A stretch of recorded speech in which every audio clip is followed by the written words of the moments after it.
we saw record growth in the amount of businesses buying Bitcoin despite the flat down market. Adoption hasn't really been slowing down in this bear market. Historically, we saw capital flee adoption really come to a halt during previous bear markets. That's not really happening right now. The price downturn is the result also of the institutional adoption of Bitcoin, but I think long-term this is bullish. The percent held by individuals has gone down, and the percent held by businesses has increased substantially.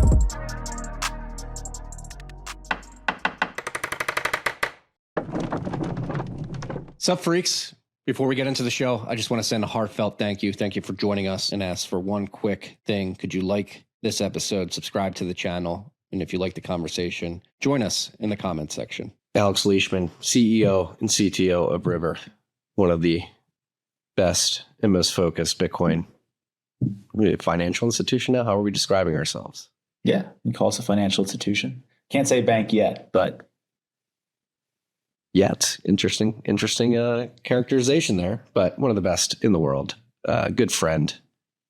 Been on the show many times, but it's time to catch up. The world is chaotic out there. Many people are worried Bitcoin is at $67,000. It's detached from the NASDAQ. Gold and silver are pumping. Epstein files have been released. It's all over, sir. Yeah, apparently Epstein's Satoshi. It's been a combination of hilarious and tiresome watching the narrative slow through over the last few weeks, but yeah, there's been a lot of new information. I think one of the problems with the whole Epstein thing is sort of, it's like the ultimate boogeyman, right? And this guy who is very rich and connected for a long time emailed people in all walks of life all over the world. And unfortunately, some of those people were working on Bitcoin. And so everything seems to get sucked into his orbit. Unfortunately, it's sort of like Wikipedia, how many hops does it take to connect two things? It's sort of like, what's the hop between anything important and Jeffrey Epstein? It's basically like, one or two. And so I think everything, not just Bitcoin, is getting pulled into all of that. Yeah, it's almost like it was a concerted effort to wrap almost everything in his web. Yeah, exactly. But we don't have to belabor the Epstein files. I think why I love catching up with you is because you have some deep behind the scene knowledge of what's actually happening in terms of adoption of Bitcoin. I mean, you interact with your clients, with individuals and businesses every day, your research team. Shout out to Sam and everybody putting a lot of effort into your research reports, trying to figure out what's actually happening on the network. And this morning, you released your basically state of Bitcoin adoption, reports, and there was a Lightning Network report that went out yesterday. And so I think it'll be good to start there. Like, what are you guys seeing behind the scenes in terms of Bitcoin adoption in this? Are we calling it a bear market, or is this a bull market correction right now? I would call it a bear market. I think it's a bear market. We gave a little taste of our adoption research, and we're going to have a much more thorough report coming out next week. But really, I would call this a bear market. The price is down over the last year when tech stocks, gold, other things have rallied a lot. But what's different in this bear market, and we've been through a lot of bear markets at River. I've been through even more just personally in my, at this point, 13 years working on Bitcoin. The adoption hasn't really been slowing down in this bear market. Historically, we saw capital flee. We saw adoption really come to a halt during previous bear markets when Bitcoin was in a much smaller era of its life. And that's not really happening right now. Business adoption of Bitcoin continues to grow. Individual adoption of Bitcoin continues to grow. The smart money continues to allocate to Bitcoin. And so that's, happy to dig into that. But I think that's like what's really interesting here.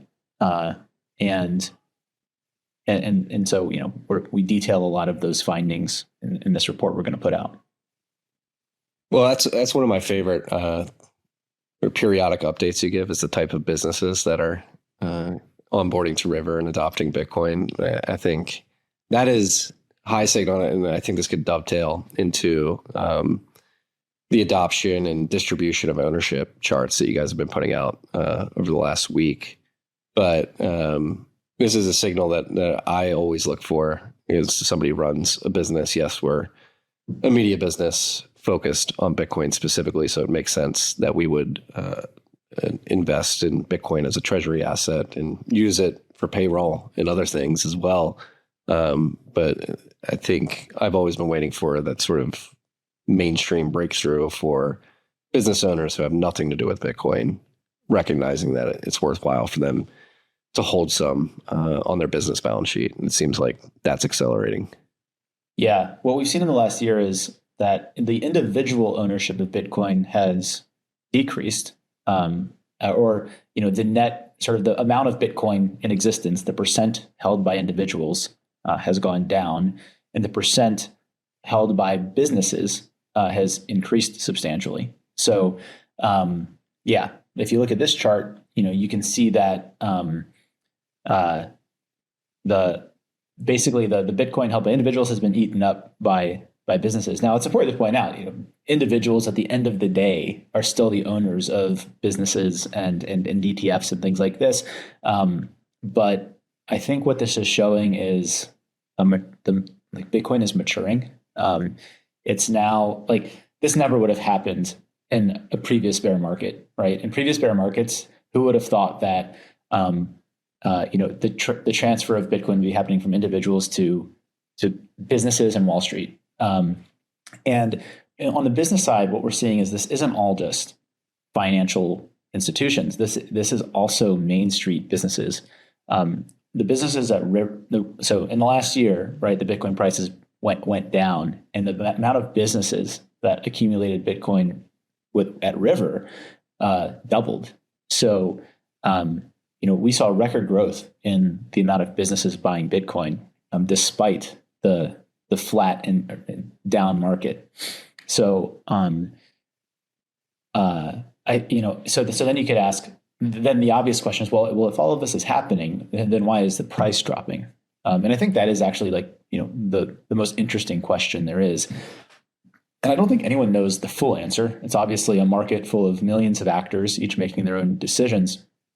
But I think what we're seeing is, while this transition is happening, there's some short-term price, downward price movement because some of the individual Bitcoin being transferred is like early whales selling. We're definitely seeing some of the early big holders selling and sort of diversifying their wealth after holding Bitcoin for over a decade.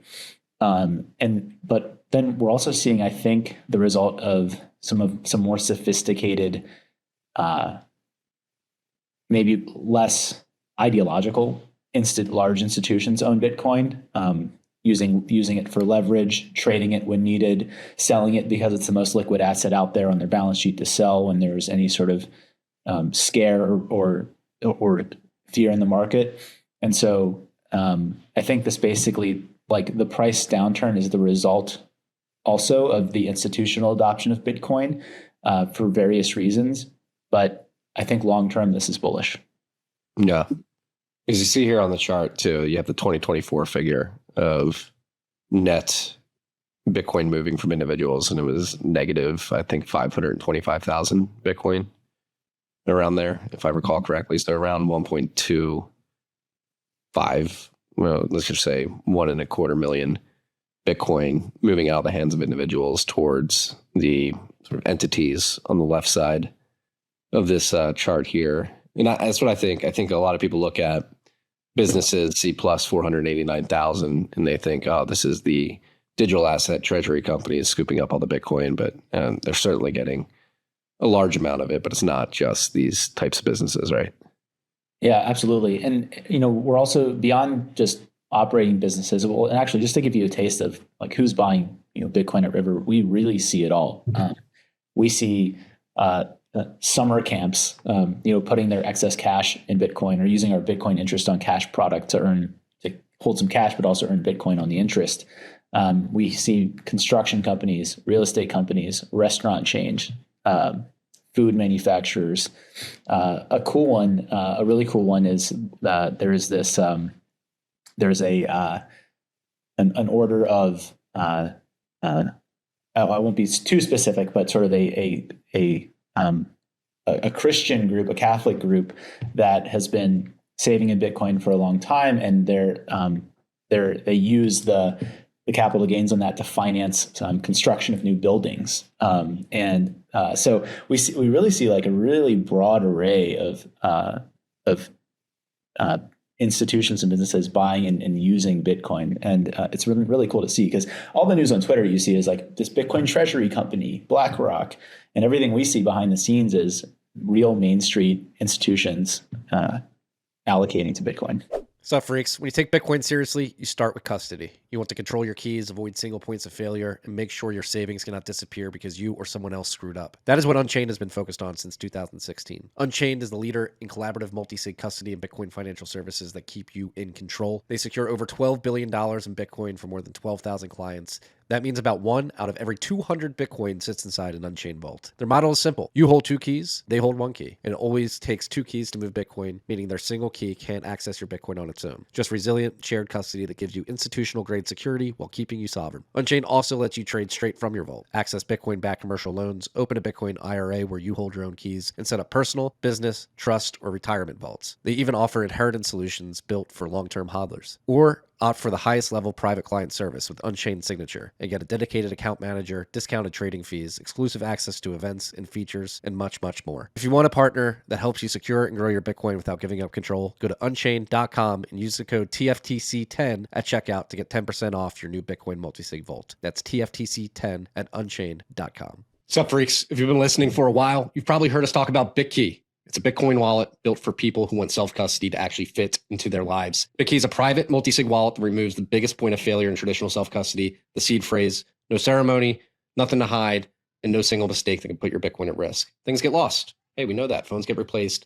Life happens. Bitkey is designed so your Bitcoin stays secure and recoverable without demanding constant attention or expertise. And because it's built for the long term, inheritance is built in, so your Bitcoin can move securely into the next generation. It's Bitcoin self-custody built for real life. And for February only, freaks, for you guys only, listeners can get Bitkey for $99 using the code TFTC99. Go to bitkey.world. That's Bitkey, BITKEY.world. Use the code TFTC99 to get a Bitkey for $99. You can go directly to the bitkey.world site if you're watching on YouTube in our store below.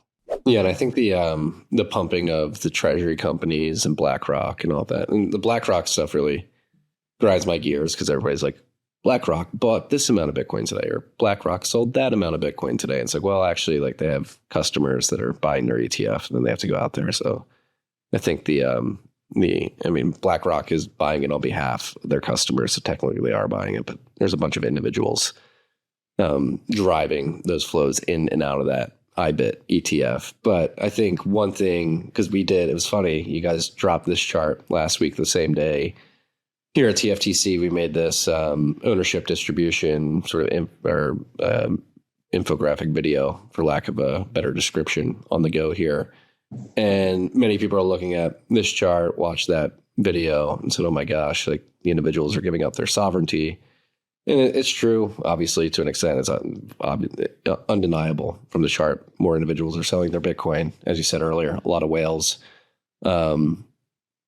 But I think getting into the sort of the nature of this rotation, and is it okay? Is Bitcoin losing its ethos as this peer-to-peer digital cash system for individuals to leverage, or is this just the product of maturation? And should this be expected?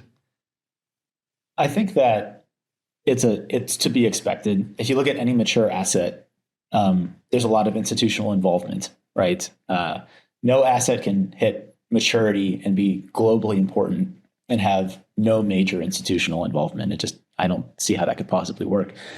But that said, I do think it's important that as actors in the Bitcoin community, if you want to call it a community, or just in the Bitcoin network, we recognize that, there's an increasing amount of actors in this network who are less principled and less and sort of don't really share the early ethos of Bitcoin.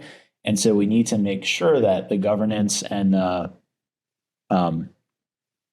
governance of the protocol doesn't get taken over too much by people who don't actually follow the ethos. So, exactly how to accomplish that, I think it's going to be something we have to sort out over the coming years.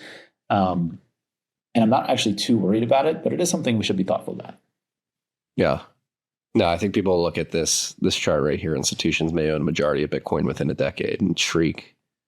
But it's something, I mean, I think MVK made this clear to me many years ago. It's like, hey, if Bitcoin's successful, everybody's going to want a piece. And whether we like it or not, these institutions have way more firepower in terms of capital to deploy into this. And as I was mentioning earlier, I think it's also important to recognize that many of these institutions represent thousands, sometimes millions of people as well. Yep. Exactly. And so then this chart is really just like if we linearly extrapolate what we're seeing, which may or may not happen. But I do think it's illustrative of if this trend continues, here's what it looks like in 10 years. Yeah. Which is wild to think. And I think I'm a big fan. I've been reading a lot of Scott Adams books and a big fan of reframing. And I think reframing this is like, wow, it's been incredible that individuals have been the largest adopters up to this point, 17 years in. I think we should be incredibly thankful that we were crazy enough to take the risk before any of these institutions did. Yeah. I mean, this is, you had a lot of pioneering, crazy individuals driving this thing forward and sometimes risking it all for over a decade to make this thing and to make Bitcoin important. And yeah, I love that reframing. Wow, how incredible. Yeah. We're going to win. We're going to win. Absolutely. And then, I mean, it's, again, going back to like, we're in a bear market, price is down. People are freaking out, wondering, are we going to lower? Is it over? Stuff that both you and I have seen throughout our more than a decade of experience in Bitcoin. And I find it funny when we get to these points, especially now that we're above $1 trillion market cap and we have all these institutions adopting Bitcoin. It's like, it's never been more de-risked. And if the price goes to these levels, you should view it as an incredible opportunity. But this is just on the sort of adoption of Bitcoin as a store value asset. But the other research that you guys released yesterday that I was mentioning earlier on the Lightning network too, and Lightning's had this, I think Lightning has been besmirched and sort of thrown to the wayside, particularly by those in broader crypto who think there's better ways to do things. But last year was a banner year for Lightning. I think in November alone, Sam's data, and again, you have to sort of guesstimate because you guys, I think it would be helpful for you to describe how you guys actually go about that Lightning research specifically. But what was it, $1.1 billion in volume in November 2025 alone? Yeah, exactly. And one of the cool things about Lightning is it's built the Bitcoin way. It's built in a decentralized L2. So unlike a lot of the Ethereum or other L2 networks that just are basically just databases, centralized databases, the Lightning Network has no central place where you can observe all of the payments happening. So you have to kind of triangulate the metrics. And we're in a pretty good place to do this because we've been a pretty sizable node on the Lightning Network for since we started, really. So for 7 years, almost 7 years now. And what we do is we look at our own data and then we partner with other big participants in the Lightning Network, other node providers, other exchanges and node operators, and we info share with them. We have them share their data. And then from that, we sort of extrapolate and make an estimate of what we think at least a lower bound is on the transaction volumes happening in the network. So yeah, it's great to see. It's nice to see the growth. And I think what we're seeing is a lot of this is driven by more exchanges having adopted Bitcoin. I mean, having adopted Lightning. Coinbase, I believe the latest is like around 10% of their Bitcoin transactions are on the Lightning Network, which is pretty good. I think where the challenge still is for Lightning is self-custody consumer Lightning wallets. Because of the way the Lightning Network works, it's challenging to get those functioning really effectively. There's some cool companies really trying to, level things up there. And I think let's see, it's a hard technical problem. It's a hard economic problem. So let's see what progress those companies can make in the coming years. Companies like Moon Wallet, Async, Lightspark's kind of got its own L2 Lightning hybrid called Spark. So, well, pulling on that thread, I think 2025 was another banner year for Lightning in terms of having a clear product market fit. And the meme has been like its best product market fit is this connective tissue between all these disparate sub protocols that exist outside of Lightning, like Spark, Liquid, Chaumian, Mint's, Arc, the Arc protocol now. And what are your ideas around that, and particularly when it comes to like scaling and creating these consumer apps to make it easy to use Bitcoin? Like you have Bull Bitcoin with their liquid to Lightning sort of functionality. Breeze, I believe they're leveraging Spark in their SDK, and so you're beginning to see all these different sort of implementations of wallet infrastructure that leverages multiple protocols to just provide different trade-offs for end users. Yeah, I think really the bigger question is what is Bitcoin's short to medium term potential as a medium of exchange? Because I think that if Bitcoin is highly desired as a medium of exchange, that economic force will pull forward all of this innovation and we'll just figure it out. I think the actual biggest headwind to these technologies really getting in the hands of consumers, the self-custody payment network type scaling technologies, is just there isn't that big of a demand for Bitcoin as a medium of exchange today. It's growing, but it's not like, Tether is still far more popular than Bitcoin, for example, right? The global demand for a medium of exchange is still overwhelmingly dollars. And I think that's actually like the biggest thing. And I don't know that any technological innovation solves that. I think you could say, let's say we developed the perfect scaling technology that was perfectly decentralized, perfectly censorship resistant, perfectly private, infinitely scalable for Bitcoin tomorrow. I don't know how much that actually moves the needle on people using Bitcoin as money. I think that's like the right thought experiment. And so I think like there's until like the inflation really starts getting crazy with the dollar, I don't think we'll see Bitcoin widely used as a medium of exchange. I think I would agree there, unless you're like die hard, like living on a Bitcoin standard, or demand it. Like that's the other thing. Like merchants need to demand it, employees need to demand it.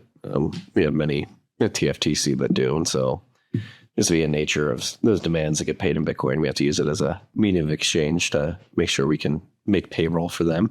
But yeah, I mean, bringing this to stable coins, like, and obviously I think we can combine a bunch of things. You got stable coins, you got the political environment here in the United States, particularly around crypto, and with a very specific focus on stable coins. And at the same time, we've got this emergence of this AI agentic economy, and everybody's racing to give these agents different types of wallets. And it seems like this administration has been overly favorable towards the crypto lobby because they threw a lot of money at the administration during the election, and now they're getting a lot of influence on Capitol Hill. How do you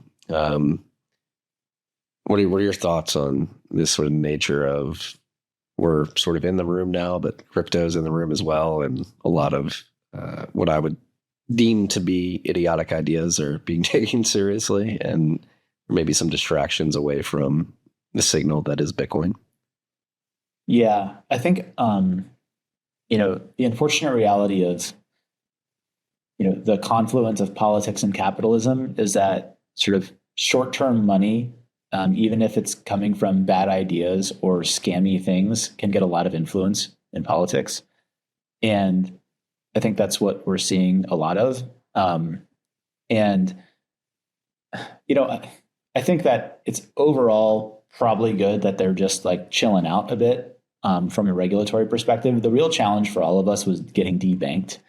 And the fact that that risk is basically is a fraction of what it was is, better for everybody in this industry. I also, so, as it relates to all the legislation being debated, it is kind of interesting, right? Because there's a small group of the Bitcoin crowd like us that are just sitting there watching all these other people debate in DC about things we really don't care about. All the debates are around the things that are going to make the big guys, the big crypto casinos, a lot of money, and that's stable coins and moving tokens away from the SEC as the regulator into the CFTC.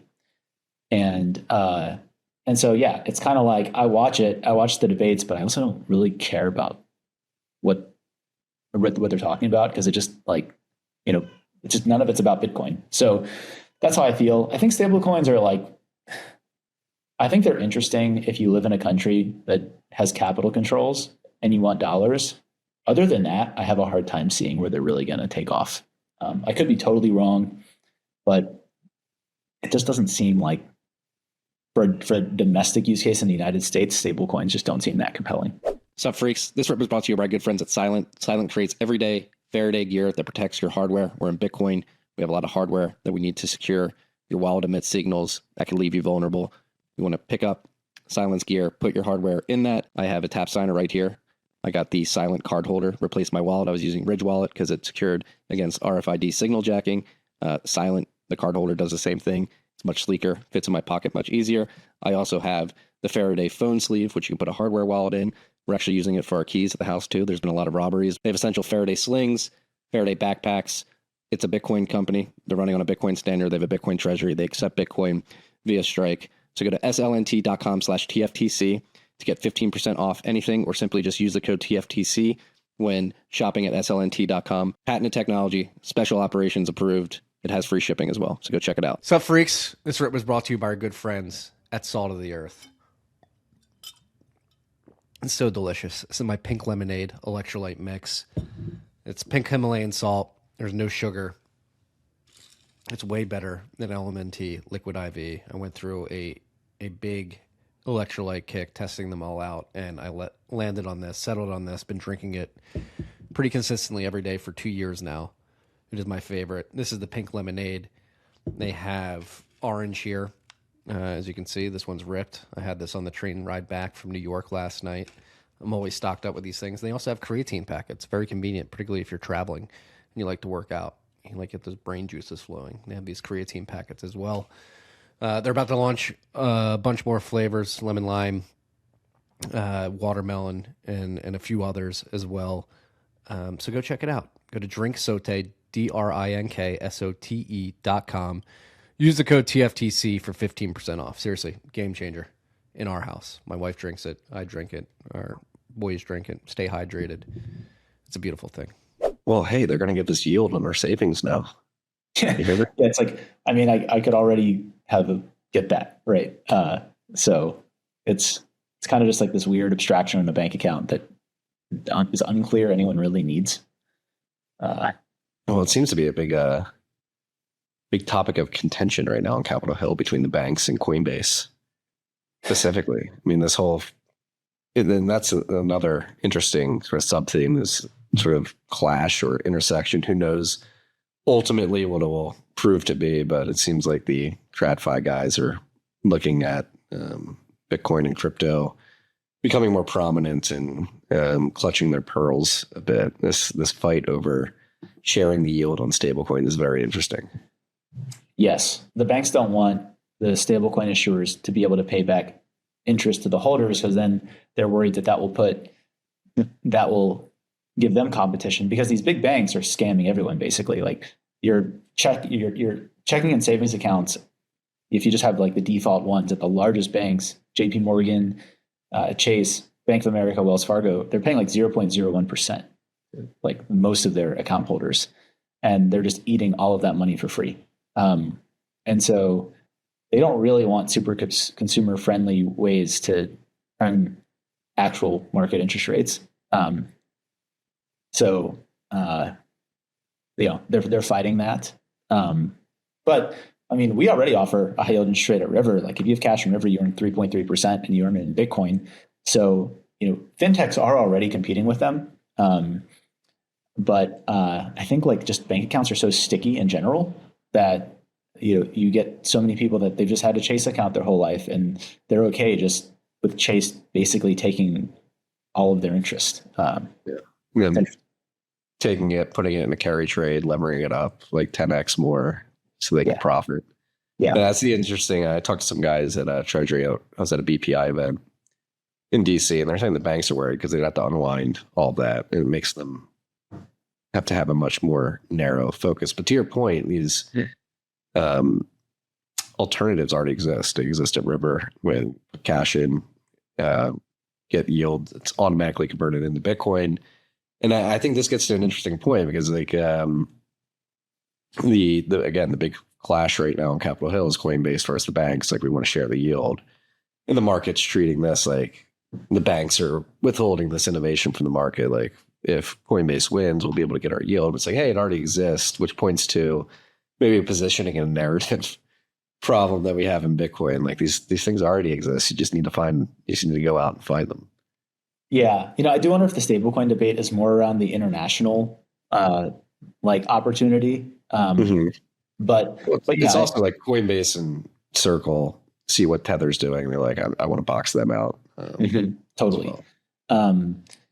I do think that really, we're still in this build mode. And then when the economic forces that are basically set in stone really start to hit inflation, and continue to devalue people's saving, their dollar savings, we'll see in the future, we'll see a large exodus from these big banks. At River, we're building the financial institution for a future that's where the dollar is still, you're still stuck using the dollar as a medium of exchange because of the network effect, but it's not something you want to be saving in. And so, we envision a future, we call it like a dual money future, where people save in Bitcoin, but they continue to primarily still spend and earn in dollars. And we think that type of account is going to replace the traditional bank accounts. And that's what we're building towards. And, it's pretty compelling today for people who actually believe in Bitcoin, but the real unlock is when people really start to see that saving in dollars just isn't going to work. Yeah. Well, what would you say to people who are looking at the banks racing to integrate Bitcoin and crypto, and saying that all these Bitcoin startups that are Bitcoin first, Bitcoin only, they're going to get blown out by these institutions because they're going to have the capital, the scale, the network effect of a client base already to just implement this overnight? Yeah, I think that I'm not really worried at all about that, because I don't see a future where JP Morgan is putting Bitcoin side by side in your checking account in the near future. They just they don't believe that. They don't believe in that future. It'll always be this like side thing that uses a third party. That's kind of a crappy user experience. And like, we'll get some people using it, but like, they're not actually going to build a competitive product, because the organization and its DNA does not believe this is the future. And if it is, and if they eventually realize that and they catch up, well, the markets move a rising tide lifts all ships. If JP Morgan eventually integrates Bitcoin as a first-class citizen, we will have grown tremendously as a business as well.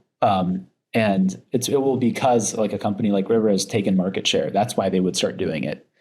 And the inertia that they have is so large. It's not like they're going to die, but it wouldn't be like a They would just be trying to catch up with us. Yeah.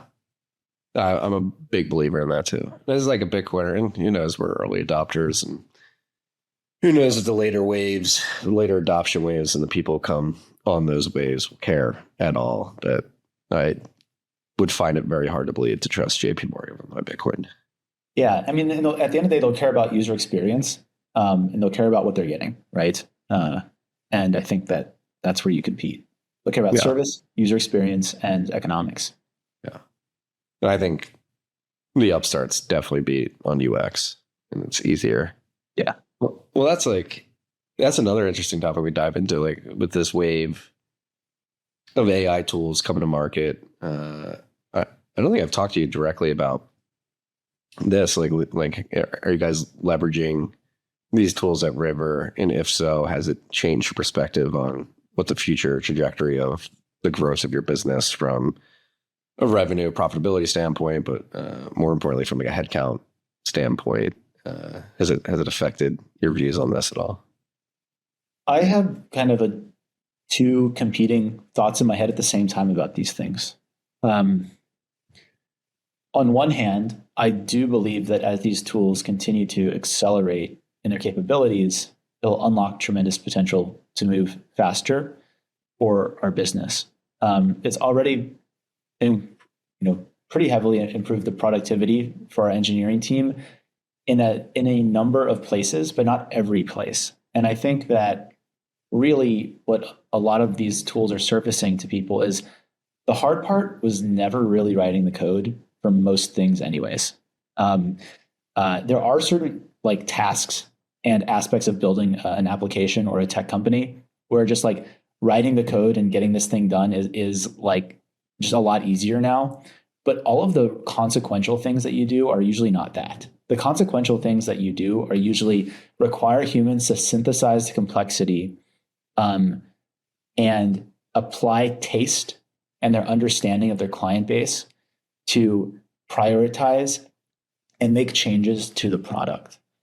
And AI is accelerating like subsets of tasks that allow you to do that, but it doesn't really accelerate a lot of the human decision-making bottleneck there. And I don't see a short-term future where it does. So, but there are some areas where it really accelerates things. Like yesterday, for example, like when we generate account statements for our customers, right? We had historically we had to use this like PDF tool where we like generate the data, and then like we use this other system that like generates the PDF, because PDFs are like super complicated to understand how to make them. But with AI, I was like, hey guys, like try and just make the PDF directly now and write the code to just generate the PDF directly, because these AIs understand how to make PDFs, and they have all that information. And they were like a little hesitant because like no one really does this. It's very unusual to do something like this. And I was like, hey guys, like look, it's a different world right now. Let's just try it. And we experimented for like half a day yesterday, and it actually worked beautifully. And so we were able to delete like this whole, subsystem that we just don't need anymore. And so there are things like that where it's really like magical. But I don't think like it isn't unlocking us like making better product decisions, or it's not like saving us time sitting in a room and debating like the right, design decisions. So those are like my two sort of competing takes. No, and I would completely agree. I mean, we've been leaning in heavily over the last month and a half. We've been leaning in heavily for the last 2 years, really, but now like the OpenClaw phenomena, we've been using that for like 6 weeks now, or 5 or 6 weeks, and it's really extended what we can do. And to your point about taste, like there's a ton of ideas I've had. It was like, okay, I would love to do this, but we're bootstrapped. We run lean. We only have so much capacity to try these things. And now with OpenClaw, like it's allowing us to like sprint towards a lot of the goals. But taste is like we revamped our morning newsletter 5 days a week, and it's pretty much not automated, but the AI or little clanker builds it. But there's a lot of taste, and it's collaborative sort of endeavor between myself and my agent Martin, who's a more sophisticated version of Marty, throughout the day to sort of just get the the stories that we're going to include in the newsletter and the structure. But there's a lot of tastes. It's like curating. But now I have the ability, instead of spending 2-3 hours actually formatting and putting things into the newsletter, I can just throughout the day put links in a Google Sheet with some notes, voice to text notes about what I want to touch on with a particular topic. And then at the end of the day, hit up Martin and be like, okay, go to the Google Sheet, look at what I put in there, and let's put together the newsletter. And 30 minutes later, it's ready to go. Like that taste is extremely important. But in terms of being able to get stuff done, particularly with small teams, it's accelerating that. And I think there's a misnomer going around out there too, which is, you're not going to have to work more. But if you have high agency and willpower, it's just like I've had more 1 a.m. nights over the last 4 weeks than I have in like the last 2 years, because I'm just like, oh, we can go after these ideas now. Absolutely. And I think what it does, and from a hiring perspective and a headcount perspective, is it honestly hasn't changed our headcount projections. It's just solidified and hammered home the qualifiers that we have for who we hire. Like we just will only hire people we think are high agency, who have taste, who can synthesize and understand the business problems, and hire people who have the qualities that we need to solve the real human bottlenecks that still exist that these AIs aren't solving. And you can still get more done by hiring more of those people. You just don't need the people who are doing busy work and the code monkeys who aren't thinking from first principles and understanding the business. So that's my take. Yeah. Yeah, it's a brave new world. It's so funny because I get the sense that we're just like teetering. Like the world right now is like equally exhilarating and completely unnerving, because it's like we can go many different directions. Obviously, geopolitically, everybody's meeting the Strait of Hormuz right now to figure out what we're going to do with Iran. We got, like we said, the Epstein files here. We got this AI explosion. You've got the high velocity trash economy just accelerating at a crazy pace with prediction markets. Now we have attention markets that just dropped on Zora. What is attention markets? Oh yeah. Remember Zora was like a Coinbase base. They pivoted and they're on Solana now, but you can coin your content kind of thing. It's like, well, not only that, but people can bet on trends, can basically ride trends and monetize it somehow. I don't understand how it works or why you would want to do it, but well, I think there is this thing where, what we've seen in the last 10 years, especially in our industry, and what we're seeing now leaving crypto and just moving elsewhere with prediction markets is you just have this like class of people that chases financialization and new games they can convince normies to play because they can just extract. And I think that's like, we're just seeing that now. Like, I think prediction markets is a big example of that. It has like some really legitimate, cool use cases, like trying to just understand what's going to happen or the truth, which I think is actually very cool and innovative. But actually, like 90-something% of the volume is just sports betting. So it's like, at the end of the day, like you take this technology and then it's just like, oh, let's just extract from a subset of the population who we can farm. Well, I will say, it is like sports betting is, especially if you're spending all your money on it or all your time on it, you shouldn't be doing that.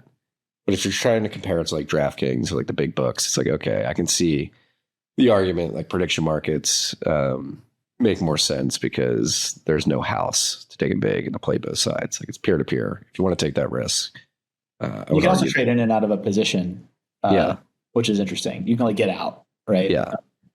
So like compared to the status quo, I think it is net benefit for consumers from a fairness perspective. But if you don't have impulse control, you can still lose all your money in these prediction markets. I mean, the real fight is the state level, where you had Texas and California had just sports betting was illegal, and now the prediction markets are going, oh well, we're federally, regulated, and we're allowed to do this everywhere, and then all of a sudden, everyone in California and Texas can now sports bet when they couldn't before, and it's like this big states' rights question, which is also like kind of an interesting thing. We'll see how that plays out. It might end up in the Supreme Court. Yeah. I feel like we're fighting all these battles, and I think the core of the battle is the essence of our humanity as we transition to the digital age. Like, what are we going to get? Are we going to get like a Bitcoin standard with lower time preference and better capital allocation and better incentive alignment, or do we just steamroll into Weimar version 2 for the 21st century? It's unclear.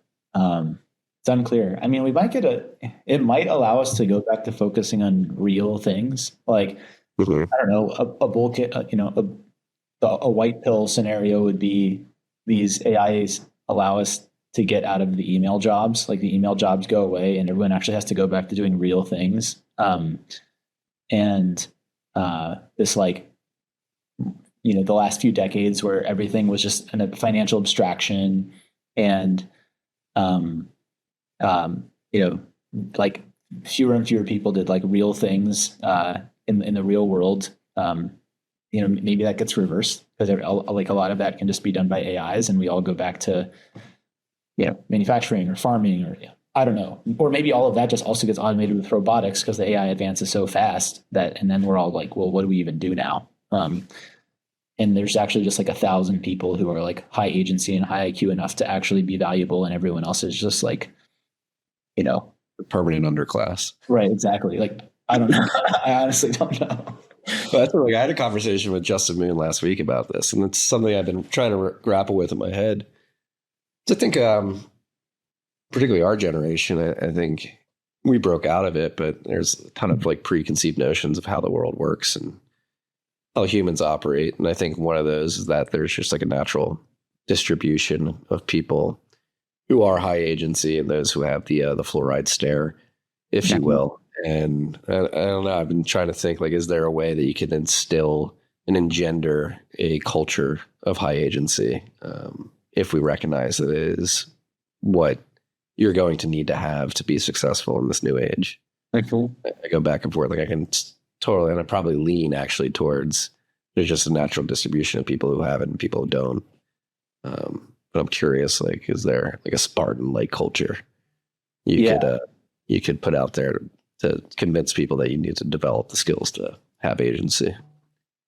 I think there'll also, be more and more interesting conversations around collectivism. Or I think people like might start thinking about collectivism a little bit differently as the technology progresses, if it really does truly begin to advance. I think there is like this, like in the last sort of 30 years or so, or maybe even 50 years, you could say like Americans like frowned upon collectivism because everything was just working really well for us, and like being independent and high agency just like made you wealthy.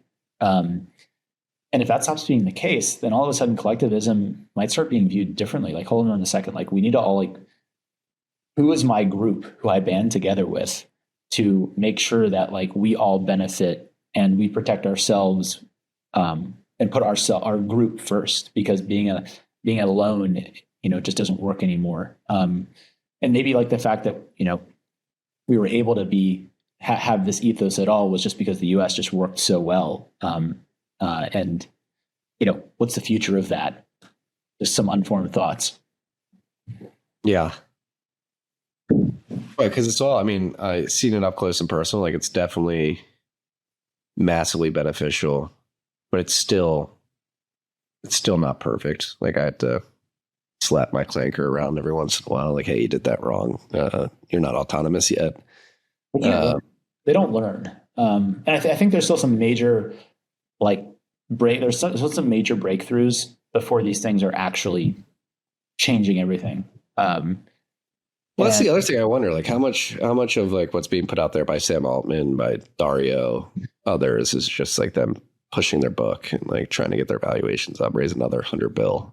Exactly. It's hard to say. It's hard to really, because obviously these things are revolutionary, but at the same time, there's obviously something missing with them, right? It's like that classical conversation of why do we need to train these things with gigawatts of compute or hundreds of megawatts of compute and all of the information on the internet, when a human doesn't need any of that. So, there's something like a human doesn't need to all the information on the internet to be able to be useful. So like there's something fundamental missing in our understanding of building intelligence.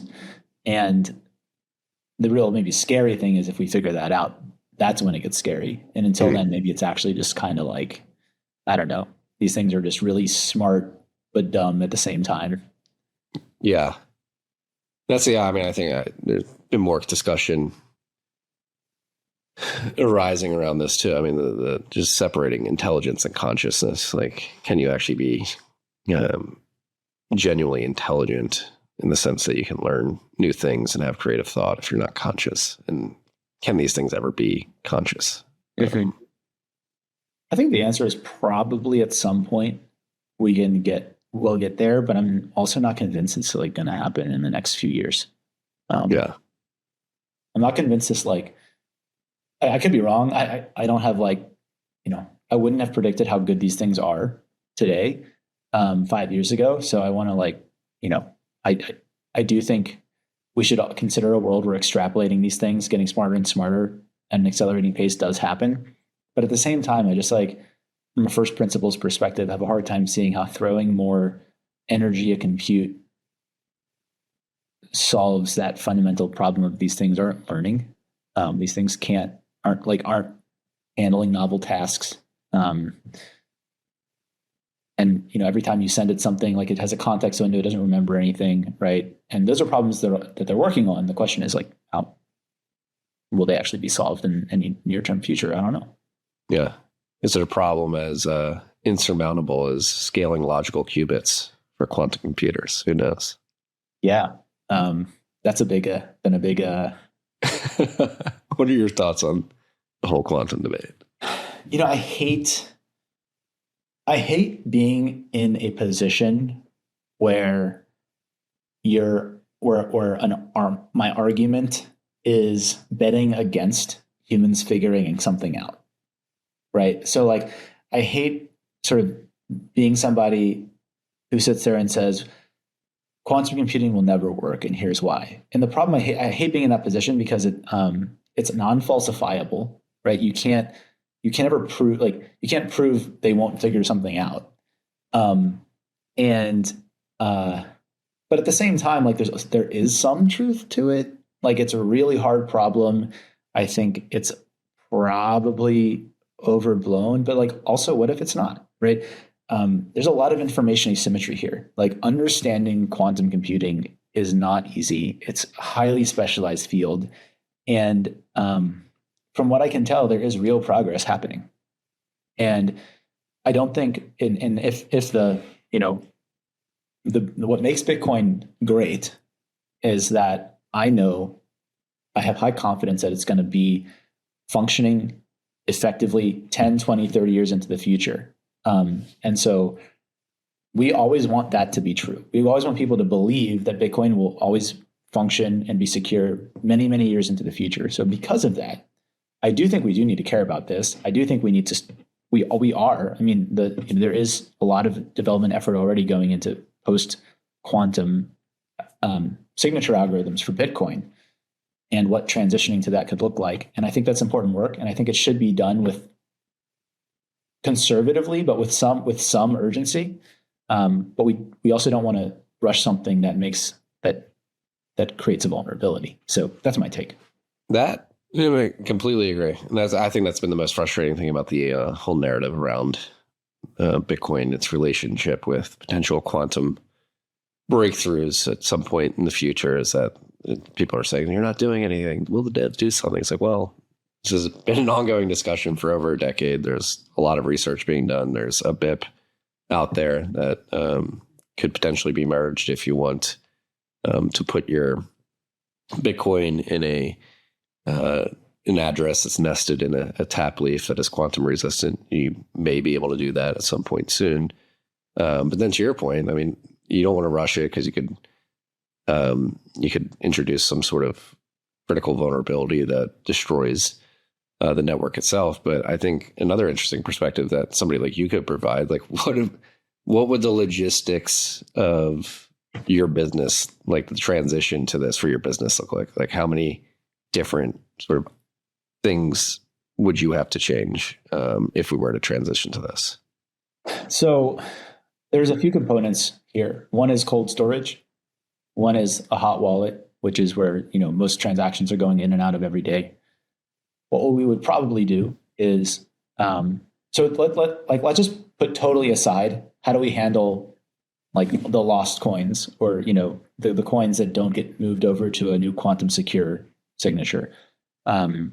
Let's just assume, okay, we have a soft fork. It introduces a quantum secure signature, like Sphinx plus like something like, Jonas Nick is working on. What we would probably do is move all cold storage coins over to that once it was, once we felt really, really confident about it. We wouldn't do it like right away because presumably this upgrade would happen many years before a viable quantum computer actually existed. So we would, let it run its course, do a lot of testing, have it live on the network for hopefully a year or two. We would move all cold storage coins over to this new signature scheme. And the hot wallet, we'd probably still keep running with the old signature scheme, but we would start building and getting things in place to support this new signature scheme. Now, there's a lot of open questions from a wallet experience perspective for both consumer self-custody and also businesses, where some of the things that make operating wallets very convenient today might not work. For example, like BIP32 derivation, right? Being able to derive addresses from a public key, those tools probably won't exist for post-quantum algorithms. And so things might get a little clunkier. We might see Signing take longer. Longer, or just the transaction might be bigger, right? It might be more expensive, and so it would be a hit to self-custody usability, unfortunately. But if that's where the tech goes, we don't really have a choice. Yeah. No, I had Jonas and Mikhail on. We talked about this. That's like what I think many people are like pushing a rush to this don't realize. It's like, hey, we have a bunch of standards, partially signed Bitcoin transactions, the Lightning Network, you have the HTLCs, you have all these things. You can't just like upgrade now and bork all this stuff that's been built over the course of 17 years. It's like you have to think through this strategically, coordinate across the Bitcoin network and all the individual actors within it and put a concerted effort forth. And then on the hardware wallet side, that's actually a business opportunity for somebody who can build a beefy hardware wallet that is like high power, can actually sign the signatures in a timely manner. I would think as well. Yeah. It will lead to opportunities. Like you said, it's hard to suss out sort of the economic opportunists pushing the quantum fear versus the actual technical reality.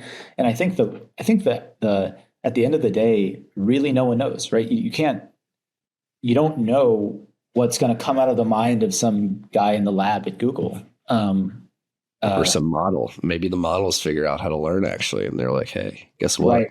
We figured it out. I think what we do know for sure, and we've known for Bitcoin's lifetime, is theoretically, like the laws of physics do not prohibit this. It is an engineering problem. It does not require breaking the laws of physics. And, at the end of the day, that's the scary thing about cryptography in general is there's no law of physics that says a certain cryptographic primitive is secure. It's more like probabilistic. We haven't been able to prove it's not hard, but we can't prove it is. So, that's kind of the scary thing about math in general is it's not really constrained by physics. Yeah. Just gave the 2025 retrospective. We're almost 2 months into 2026. What are you excited about? What are you looking forward to? What are you focused on? Whether it's at River or Bitcoin generally right now. We're focused at River. We're focused on this dual money vision. we want to, historically, we were this place where people came to buy Bitcoin. We want to be the central hub for people's money. We want to be that place where you bank. And so, the future for us is this year, like focusing on building the future of Bitcoin banking, having dollars and Bitcoin in one place. We are not a chartered bank. We partner with a bank to provide dollar functionality. But, I do believe that this is the future of money. And so that's our focus. So we're working on things like bill pay, being able to pay your bills from your River account, making it just more and more compelling and easy to use Bitcoin and dollars in one place. For Bitcoin more broadly, I think the quantum stuff is going to be a big focus of conversation. I think that we have a big opportunity there to show people that, again, Bitcoin is the most secure and certain chain in the world, and we think about the long tail risks. So I do think that conversation will dominate over the coming year.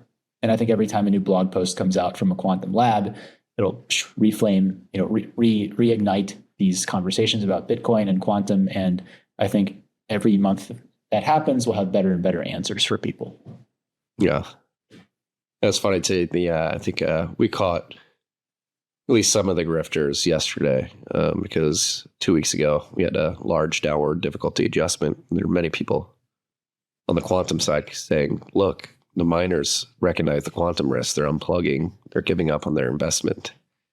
This was happening while a winter storm was taking over most of the United States. Right. And hash rate was either turning off because they were involved in demand response programs, or the actual data center had some disruptions due to inches of ice falling from the sky. And then yesterday we had an upwards adjustment of 14.7%. We're above where we were before that. It's like, well, it wasn't quantum. Yeah, exactly. There's always someone who's got a bad take that goes viral, and all of a sudden, everyone's texting you about it, unfortunately. Yeah, just wait 2 weeks. Well, Alex, it's always great catching up, sir. Yeah, pleasure. Thanks for having me on. Honored to call you a friend and a colleague in this Bitcoin network. Are we colleagues? Yeah. Colleagues in the network? Is that what we're going to call it? I don't like community either. I don't think we can call it community. We're actors. Yeah. Actors in the network. This is more of the mathematical term, I guess. Colleague is, I like colleague. Brothers. Yeah. Brothers. I like it. Brothers in arms here. We'll link to these reports in the show notes. Keep crushing the research. It's highly valuable. And I think it's great to be able to have this research to point to be like, hey, Lightning's not dead. Actually, it's better than ever. Yes, individuals are losing their share of Bitcoin overall, but businesses are adopting it alongside governments and institutions. It's not just these large actors that people don't like coming in. It's mom and pop Main Street businesses as well. I think it's very beneficial for the pitch to people who are skeptical. Absolutely. Yeah. Excited to share more there. All right. Well, all right. A little tease to end it. We'll catch up again at some point soon. All right. Looking forward. All right. Peace and love, freaks. Thank you for listening to this episode of TFTC. If you've made it this far, I imagine you got some value out of the episode. If so, please share it far and wide with your friends and family. We're looking to get the word out there. Also, wherever you're listening, whether that's YouTube, Apple, Spotify, make sure you like and subscribe to the show. And if you can leave a rating on the podcasting platforms, that goes a long way. Last but not least, if you want to get these episodes a day early and ad-free, make sure you download the Fountain podcasting app. You can go to fountain.fm to find that. $5 a month, get you every episode a day early, ad-free. Helps the show, gives you incredible value. So please consider subscribing via Fountain as well. Thank you for your time. And until next time. Okay.